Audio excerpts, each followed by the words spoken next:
Halo, Assalamualaikum warahmatullahi wabarakatuh. Selamat pagi siswa dan siswi kelas 6 SD Cengkareng Barat 03 pagi. Salam semangat. Hari ini kita akan memulai pembelajaran jarak jauh kita. Kita akan bahas tema pertama, subtema 3 di pembelajaran kelima. Simak baik-baik ya videonya.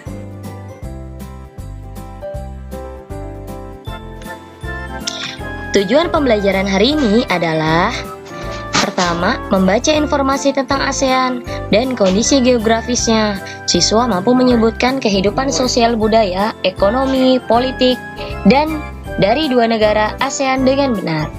Kedua, siswa mampu menuliskan laporan tentang kehidupan sosial budaya, ekonomi, dan politik dari dua negara ASEAN dengan benar. Ketiga, siswa mampu menemukan pewarnaan patung yang tepat. Keempat, dengan bahan pewarna yang ada, siswa mampu mendesain patung dengan lebih terampil.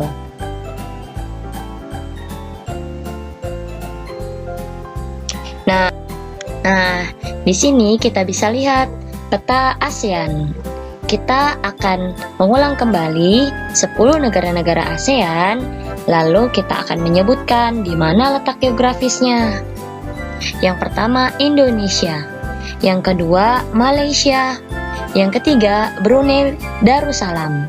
Yang keempat, Filipina. Yang kelima, Thailand. Yang keenam, Myanmar. Yang ketujuh, Laos. Yang berikutnya adalah Kamboja. Yang berikutnya adalah Vietnam.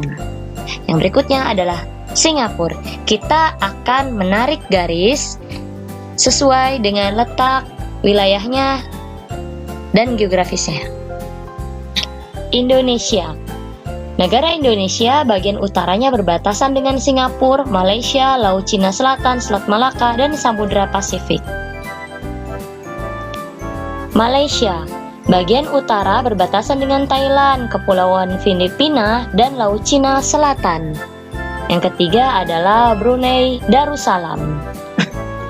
Bagian utara berbatasan dengan Laut Cina Selatan dan Kepulauan Filipina. Yang berikutnya adalah Filipina. Bagian utara berbatasan dengan Taiwan dan Kepulauan Pasifik. Yang berikutnya adalah Thailand. Bagian utara berbatasan dengan Myanmar dan Laos. Yang berikutnya adalah Myanmar. Bagian utara berbatasan dengan Cina.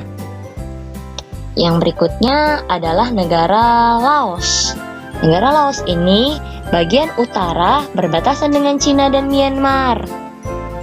Yang berikutnya adalah Kamboja, bagian utara berbatasan dengan Thailand dan Laos.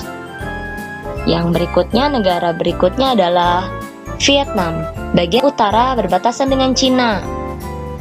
Yang terakhir adalah negara Singapura, bagian utara berbatasan dengan Selat Johor. Nah, itulah ke-10 negara-negara ASEAN yang wajib kita ketahui.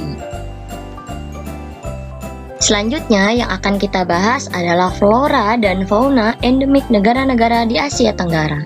Contoh di sini adalah negara Thailand. Thailand memiliki hewan yang bernama owa pileatet. Hewan ini tersebar di hutan Thailand. Pileatet hidup di atas pohon. Jumlah kera kerdil ini tinggal 32.000. Nah, ini contohnya.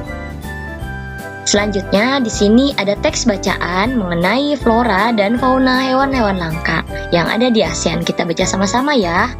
Bunga Rafflesia hidup di Taman Nasional Bengkulu. Bunga ini mempunyai ukuran berdiameter bunga hampir mencapai 1 meter. Bunga Rafflesia disebut juga bunga bangkai karena baunya yang sangat kuat. Saat ini bunga bangkai terancam punah karena habitatnya yang terbatas. Pembangunan yang dilakukan oleh manusia berakibat buruk terhadap habitat tanaman ini. Tanaman dan hewan langka banyak diburu oleh orang-orang yang tidak bertanggung jawab. Indonesia dan negara-negara yang bergabung di ASEAN bekerja sama untuk ikut melestarikan flora dan fauna langka. Negara-negara di Asia Tenggara yang bernaung di bawah ASEAN memiliki kesamaan geografis. Oleh sebab itu, banyak persamaan dari sisi budaya, flora, fauna, kegiatan ekonomi, dan politiknya. Kekayaan alam dan budaya negara-negara ASEAN sangat menarik perhatian di negara-negara lain. Untuk selanjutnya kita bisa baca. Teks bacaan tersebut ada di buku tema 1 halaman 147. Tugas kalian adalah kamu sudah memiliki informasi tentang 2 negara ASEAN dan mengumpulkan informasi tentang kehidupan sosial, budaya, ekonomi, dan politiknya. Ambillah seluruh informasi yang kamu miliki, tulislah informasi lengkap dari 2 negara ASEAN tersebut meliputi kehidupan sosial, budaya, ekonomi, dan politiknya. Berarti kalian nanti disuruh mengambil 2 negara yang ada di ASEAN, lalu kamu jelaskan kondisi politiknya, kehidupan sosialnya, budayanya, dan ekonominya. Nanti tugas kalian tulis di buku latihan, lalu kalian foto, lalu fotonya akan kalian harus kirim ke classroom untuk diserahkan kepada guru kalian. Selanjutnya, kita akan membahas membuat pameran karya seni patung. Di materi sebelumnya, kita pernah belajar tentang teknik-teknik pewarnaan patung. Nah, sekarang adalah membuat pameran patung hasil karya kalian sendiri. Apa sih itu pameran? Pameran adalah pertunjukan untuk hasil karya berupa barang, produksi, perorangan, atau kelompok. Nah, pameran juga bertujuan untuk memperkenalkan karya tersebut kepada orang lain. Dengan adanya pameran, kita juga dapat menghargai hasil karya orang lain. Selain itu, pameran juga sebagai media informasi untuk orang lain. Berikut adalah manfaat adanya pameran. Yang pertama, menambah pengetahuan tentang estetika dari sebuah seni. Yang kedua, menyampaikan ide, saran, atau kritik yang objektif.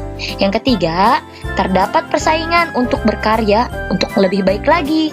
Yang keempat, melatih siswa untuk bertanggung jawab dan bekerja sama. Yang kelima, sebagai bukti informatif sekaligus laporan kepada orang tua tentang hasil belajar siswa.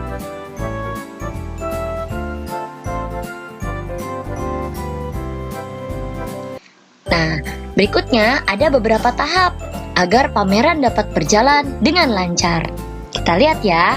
Yang pertama, menyiapkan ruang pameran. Dan yang kedua, menyusun hasil karya patung. Ruang pameran yang akan dipakai perlu dibersihkan dan ditata agar rapi. Penataan ruang seperti mengatur meja dan kursi agar rapi dan memberi kenyamanan untuk pengunjung. Yang berikutnya adalah susunlah meja-meja agar tampak rapi. Kelompokkan hasil karya patung berdasarkan bahan yang digunakan dan mewarnainya. Hasil karya diberi keterangan, nama pembuat, dan kelasnya. Tugasmu adalah sebelumnya kalian pernah membuat patung dan lanjut mewarnai patung tersebut. Setelah selesai, kalian diharuskan untuk memperlihatkan hasil karya kalian melalui foto yang kalian upload nanti di classroom sebagai hasil karya kalian yang sudah jadi. Lalu, kalian nanti akan mempresentasikan hasil karya kalian melalui rekaman video agar hasil karyamu bisa dinikmati keindahannya oleh orang lain melalui rekaman video tersebut. Nah, semua tugas yang kalian kerjakan, kalian akan upload ke classroom untuk diserahkan dan dinilai oleh guru kalian. Itulah tadi materi pembelajaran kita hari ini yang dapat Ibu sampaikan. Semoga bermanfaat bagi kalian. Tetap jaga kesehatan dan tetap mengerjakan tugas dengan baik dan bertanggung jawab. Ibu akhiri, sekian dan terima kasih. Wassalamualaikum warahmatullahi wabarakatuh.